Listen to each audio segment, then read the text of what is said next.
بسم الله الرحمن الرحيم. أعوذ بالله من الشيطان الرجيم. بسم الله الرحمن الرحيم. والعصر إن الإنسان لفي خسر إلا الذين آمنوا وعملوا الصالحات وتواصوا بالحق وتواصوا بالصبر. صدق الله العظيم. السلام علیکم ورحمۃ اللہ وبرکاتہ. سلسلہ دروس قرآن کی چھٹی نشست میں آپ کا خیر مقدم ہے.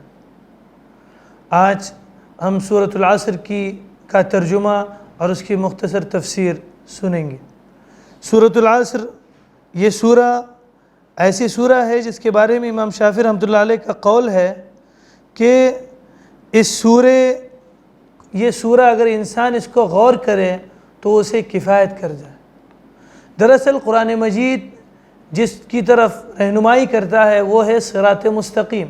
پورا قرآن مجید صراط مستقیم کی طرف رہنمائی کر رہا ہے، اور اس میں سے صراط مستقیم کی طرف رہنمائی کرنے کے لیے جو 4 گر ہو سکتے ہیں، 4 جو چیزیں ہو سکتی ہیں، اس کو اس سورے میں بہت تفصیل کے ساتھ، بہت مختصراً مگر تفصیلاً، مختصر ہے لیکن جو اس کے احکامات ہیں اس کو تفصیلاً پوری زندگی پر یہ باتیں محیط ہوتی ہیں. لہذا مختصراً 3 آیتوں میں ان تماموں کا خلاصہ اس ایک سورے میں بیان کیا گیا ہے. اس سورے کی اور ایک فضیلت یہ ہے کہ 2 صحابی اللہ کے نبی صلی اللہ علیہ وسلم کے زمانے میں جب بھی ملتے وہ اس وقت تک ایک دوسرے سے جدا نہ ہوتے تھے جب تک کہ ایک دوسرے کو سورۃ العصر سنا نہ لیتے. سورۃ العصر کا مطلب ہے، عصر کا مطلب زمانہ. اللہ تبارک و تعالیٰ اس سورے میں ارشاد فرماتے ہیں والعصر، یعنی زمانے کی قسم. زمانے کی قسم انسان کو سمجھانے کے لیے یہ قسم کھائی گئی، کیونکہ انسان کا اصل سرمایہ وقت ہے. انسان کا اصل سرمایہ اس کے پاس جو موجود ہے وہ وقت ہے. آپ سبوں نے برف کے تاجر کو دیکھا ہوگا. برف کا تاجر اگر وہ برف کو بیچنے کے بجائے اپنے ہی دن میں لگا رہے اور وہ برف کو رات ہونے سے پہلے تک اس کی خرید و فروخت نہ کرے، اسے مکمل بیچ نہ ڈالے، اور وہ صرف وہ یہ کہے تاجر کہ مجھے اس سے ٹھنڈی ہوا آ رہی ہے، میں اس کی صرف ٹھنڈی ہوا لیتا ہوں، اور اس سے منافع حاصل کرنے کے دوسروں کو بیچ کر اس پر جو اس کی لاگت آئی ہے اس کے منافع کمانے کی کوشش نہ کرے، کیا وہ تاجر کامیاب تاجر ہو سکتا ہے؟ حضرت حسن بصری رحمۃ اللہ علیہ کہتے ہیں کہ مجھے وقت کی حیثیت یا زندگی کی حقیقت اس وقت پتہ چلی جب میں نے ایک آدمی کو دیکھا کہ اپنے سر پر وہ برف لادے ہوئے تھا اور وہ کہہ رہا تھا لوگو جلدی کرو میرا سرمایہ ختم ہو جائے گا. حضرت حسن بصری رحمۃ اللہ علیہ کہتے ہیں کہ تب سے مجھے وقت کی اہمیت، زندگی کی اہمیت مجھے سمجھ آ گئی کہ زندگی بھی مثل برف ہے، برف کے مانند ہے. کسی شاعر نے کیا ہی خوب کہا ہے، ہو رہی ہے عمر مثل برف کم، لمحہ لمحہ رفتہ رفتہ دم بدم. اللہ تبارک و تعالیٰ نے اس سورے میں سب سے پہلے زمانے کی قسم کھائی. زمانے کی قسم اس لیے کھائی کہ زمانے کی تاریخ اس بات کی گواہ ہے کہ جس نے وقت کو غنیمت جانا اور نیک عمل کیے، ایمان لے آئے، نیک عمل کیے، تو وہ کامیابی سے ہمکنار ہوئے، اور جنہوں نے نیک عمل نہیں کیا وہ کامیابی کی راہ نہ پا سکے.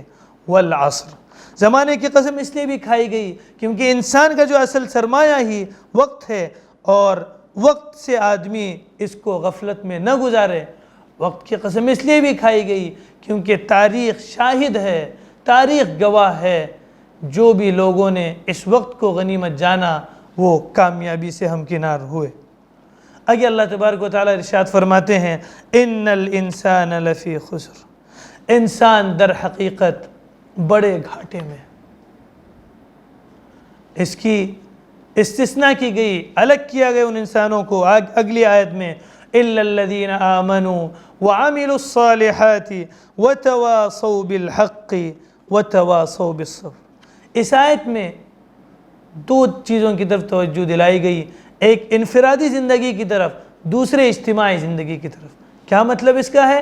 اس کا مطلب یہ ہے کہ سب سے پہلے اس کی طرف توجہ دلائی گئی، بے شک وہ خسارے میں نہیں ہے جو ایمان لائے، یعنی جنہوں نے اللہ کو دل سے ایک جانا اور اللہ کی جو تمام صفات تھے اس پر پورے صدق دل کے ساتھ، پورے سچائی کے ساتھ ایمان لے آئے۔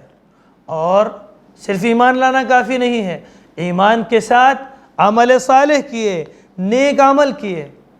یہ تو انفرادی عمل ہوئے، یعنی انفرادی زندگی میں آدمی کو اس کا خیال رکھنا چاہیے کہ سب سے پہلے بندہ اگر خسارے سے بچنا چاہتا ہے تو وہ کیا کرے؟ ایمان لے آئے۔ دوسرا ہے عمل صالح کرے۔ صرف آدمی اپنے ہی ایمان اور عمل صالح کی فکر کرے یہ کافی نہیں ہے۔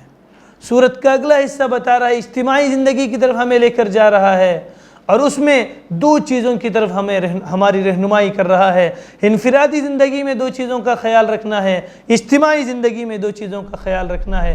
اجتماعی زندگی میں جن دو چیزوں کا خیال رکھنا ہے وہ یہ ہیں، وَتَوَاصَوْا بِالْحَقِّ وَتَوَاصَوْا بِالصَّبْرِ، ایک دوسرے کو حق بات کی نصیحت کرنا ہے، ایک دوسرے کو حق بات کی نصیحت کریں اور ایک دوسرے کو صبر کی نصیحت کریں۔ یعنی حق کا مطلب ہم ایک تو اس کا یہ لے سکتے ہیں، اس کا مفہوم کہ حق تمام بھلائیوں کا دروازہ ہے اور صبر تمام برائیوں کے دروازے بند کرتا ہے۔ گویا آسان جملے میں اگر کہا جائے تو بندے کو چاہیے امر بالمعروف کرے، نیکی کا حکم کرے اور برائی سے روکے۔ نیکی کا حکم کرے اور برائی سے روکے تو وہ انسان خسارے سے بچ سکتا ہے۔ دو چیزیں انفرادی زندگی کے لیے کیا دو چیزیں ہیں؟ ایک تو ایمان اور عمل صالح، اور اجتماعی زندگی کے لیے یعنی دوسروں کے لیے جو چیزوں کو اس کو خیال رکھنا چاہیے، صرف اپنے ایمان پر، اپنے عمل صالح پر اس کو بھروسہ کر کے نہیں بیٹھنا چاہیے، دوسروں کے اعمال پر بھی توجہ کر اسے کیا کرنا چاہیے؟ امر بالمعروف، اچھی باتوں کا حکم کرے اپنے گھر والوں کو، اہل و عیال کو، محلے والوں کو، اور اسی طرح برائی سے روکے، امر بالمعروف اور نہی عن المنکر۔ یہ دو کام کریں گے۔ دوسرے قرآنی اگر جملے میں اس کو کہا جائے، ایک دوسرے کو حق بات کی نصیحت کرنا ہے اور دوسرے ایک دوسرے کو صبر کی نصیحت کرنا ہے کہ جمے رہو، صبر کرو، گناہ مت کرو، اس گناہ سے رک جاؤ۔ تو یہی آج کے سورہ کا پیغام ہے کہ ہم اپنی انفرادی زندگی میں دو چیزوں کا خیال رکھیں اور اسی طرح اجتماعی زندگی میں بھی دو چیزوں کا خیال رکھیں۔ اللہ تبارک و تعالی مجھے بھی قرآن کی صحیح معنوں میں سمجھ نصیب فرمائے اور ہم تماموں کو قرآن مجید کی صحیح سمجھ نصیب فرمائے۔ وما علینا الا البلاغ۔ والسلام علیکم ورحمۃ اللہ وبرکاتہ۔